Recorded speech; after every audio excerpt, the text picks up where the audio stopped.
Hi అండి, అందరికీ నమస్కారం అండి. ఫ్రెండ్స్, ఇప్పుడు అందిన వార్త. విద్యార్థులకు అదిరిపోయే గుడ్ న్యూస్. రేపు స్కూళ్లకు సెలవు ప్రకటించిన విద్యాశాఖ అంటూ అప్డేట్ అయితే రావడం జరిగిందండి. అయితే ఇందుకు సంబంధించిన పూర్తి వివరాలు అయితే మన వీడియోలో తెలుసుకుందామండి. వీడియో మాత్రం పూర్తి వరకు చూడండి ఫ్రెండ్స్, అప్పుడే మనకి పూర్తి సమాచారం అయితే తెలుస్తుంది. లేట్ చేయకుండా టాపిక్లోకి వెళ్ళిపోదాము. తెలంగాణ రాష్ట్రంలో పండుగల సందడి మొదలైంది. మార్చి నెలలో వరుసగా వస్తున్న ఉగాది, రంజాన్ పండుగల మధ్యలో ప్రభుత్వం తీసుకున్న ఒక కీలక నిర్ణయం ఉద్యోగులకు ఊరటనిస్తుంది. జుమాతుల్ వడ రంజాన్ మాసపు చివరి శుక్రవారం సందర్భంగా తెలంగాణ ప్రభుత్వం మార్చి 20, 2026 తారీఖున రేపు ఐచ్ఛిక సెలవు ప్రకటిస్తూ ఉత్తర్వులు జారీ చేసింది. ఈ తేదీకి మార్పు కారణం, నిజానికి ఈ సెలవును మొదట మార్చి 13వ తారీఖున ఇవ్వాలని ప్రభుత్వం భావించింది.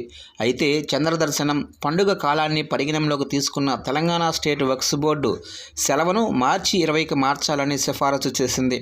దీనిని ఆమోదించిన సాధారణ పరిపాలన శాఖ అధికారికంగా తేదీని సవరించింది.